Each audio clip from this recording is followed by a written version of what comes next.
Good morning, Aleïdan, ce sera aujourd'hui le Mishmat, Rosette Sultana Bat Zohara, Maurice Moshe Bat Sultana, François Vache Ben Khana, Janine Roj Bat Fitna, Ishaya Ben Linda. Si vous souhaitez vous aussi d'une prochaine étude de Mishnah, contactez les 5 minutes éternelles, nous étions Masechet Dmai, Perek Gimel Mishnah Vava, Noten Lachamoto, Me'aseret Sheu Noten La, Ve'et Sheu Notel Mimena, Mipene Shi Chashuda Lachalof, Et Hamit Kalkel, Amar Rabbi Yehuda, Rotsai Betakanat Bena, Ubosha Mechatana.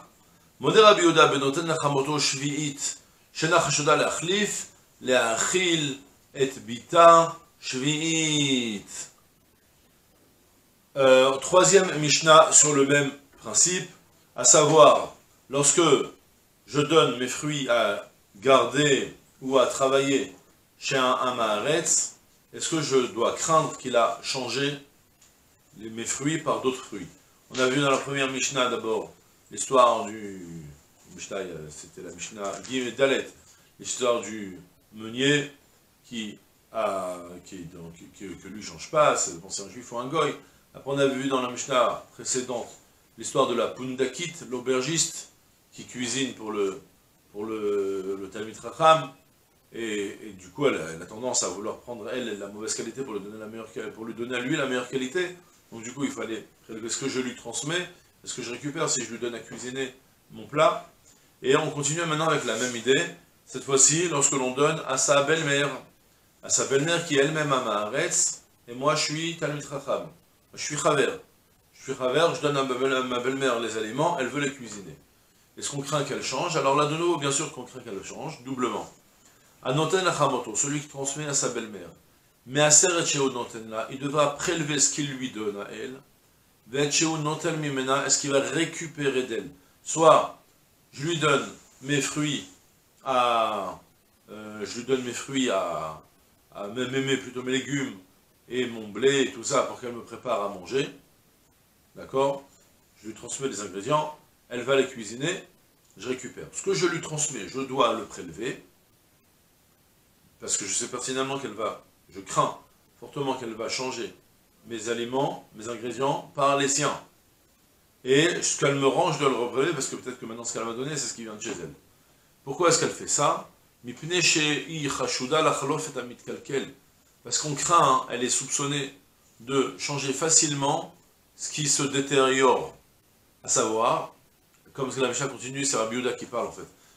Il y a un problème de lecture dans la Mishnah. D'abord je traduis. Amar Rabbi Yehuda me dit, Rotsaï betakanat bita ou bosham chatana. Elle veut, cette femme-là, les bonnes conditions pour sa fille, et elle a honte de son gendre. En fait, toute la Mishnah c'est Rabbi Yehuda, d'accord? Comme c'est le partenaire n'importe qui veut dire qu'en fait, il faut rajouter la petite phrase, Ivri Rabbi Yehuda, chez Rabbi Yehuda Omer, Rotsaï betakanat bita. Concrètement, en 2 mots, c'est simple. Lorsque, d'abord, ma belle-mère, elle se soucie énormément de la bonne santé de ma femme, de sa fille, et du coup, forcément, elle va avoir des fruits de pas super qualité, elle va vouloir acheter, lui changer les tomates avec des tomates de meilleure qualité, comme ça, elle aura plus de protéines, de je sais pas quoi, comment dire, de vitamines et tout ça, et donc du coup, elle va lui donner à manger de meilleure qualité, ça c'est par rapport à sa fille, ma femme, et même par rapport à moi, si elle va cuisiner pour moi aussi, elle a cette même tendance cette fois-ci, pour d'autres raisons, elle est motivée. Parce que ma santé, elle s'en soucie un peu moins. Mais son honneur à elle et sa fierté, là, elle s'en soucie un peu plus. En fait, Ibosha Mechatana, elle a honte de moi, qu'en fait, si elle va, je lui donner de les faire cuire, je lui donner les légumes pour qu'elle me fasse un bon couscous, boulette, et je le récupère, et puis il va avoir un petit goût. Je vais lui dire, ah, ma belle-mère, quand elle cuisine, alors, je fais toujours ce petit goût. Elle a honte, donc elle va mettre tout le paquet pour avoir des aliments de meilleure qualité, de parfaite qualité. Comme ça, je vais en être fier, et c'est sa fierté, quelque part, d'accord? C'est ce que la Mishnah m'a dit. Rotsaï betakanat bita, elle veut la takana, la réparation, ça veut dire quoi? Les bonnes conditions pour sa fille, ou bosha mechatana, et elle a honte de son gendre, que son gendre, il va la soupçonner de cuisiner pas assez bien. D'accord? Ça, c'est lorsque je lui ai donné des fruits de maaser, de trumot, de dmaï. Maintenant, modé Rabbi Yehuda, il reconnaît Rabbi Yehuda. Donc, pour le moment, on a dit que Rabbi Yehuda, finalement, c'est la Mishnah comme Rabbi Yehuda, qui nous enseignait que même la belle-mère a tendance à changer les fruits. Cependant, Modé Rabbi Yehuda, il reconnaît Rabbi Yehuda, Benoten Chamoto Shvit, que si jamais je donne des fruits, des légumes de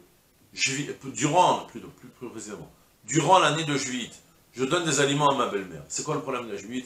Dans la Juillet, c'est super compliqué. D'abord, parce que les fruits de l'année de la Shemitah, ils sont eux-mêmes, ils ont une doucha spéciale, il faut manipuler avec de grande minutie. Et en plus de ça même, moi je me débrouille pour obtenir, durant l'année de la 7e année, des fruits qui ne sont pas de Juillet, surtout pour les légumes. Et donc maintenant on craint. Je lui transmets maintenant des ingrédients pour qu'elle me cuisine. Ce qu'elle me rend. Donc je lui donne des ingrédients qui étaient cachers, donc qui n'étaient pas de Juillet par exemple. Est-ce qu'on craint que ce qu'elle m'a rendu, eux ils sont méquels, ils prennent des tomates de Juillet pendant toute l'année de Juillet sans calculer, c'est du chamour, c'est des interdits à la consommation. Est-ce qu'on craint que la belle-mère change? Et la Mishnah me dit non, on ne craint pas que la belle-mère change, pourquoi? Celui qui donne à sa belle-mère pendant l'année de la 7e année,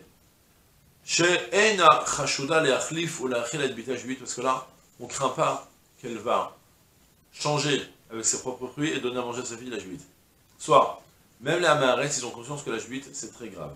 Et même celui qui va être mékel pour lui-même, qui va se permettre de manger pour lui-même des fruits de la Shemitah, anormalement, qui n'ont pas été bien cultivés comme il faut et tout ça, même celui qui est mécal sur ça, il a conscience que c'est un interdit beaucoup plus grave, et du coup, son gendre ou sa fille qui font attention à cet interdit, on ne craint pas qu'elle va leur donner des fruits d'autres qualités, puisque eux-mêmes ont transmis, d'accord? Et voilà. C'est tout pour aujourd'hui, je vous souhaite une journée pleine de Hatzlacha, Kol Tuv, Selah.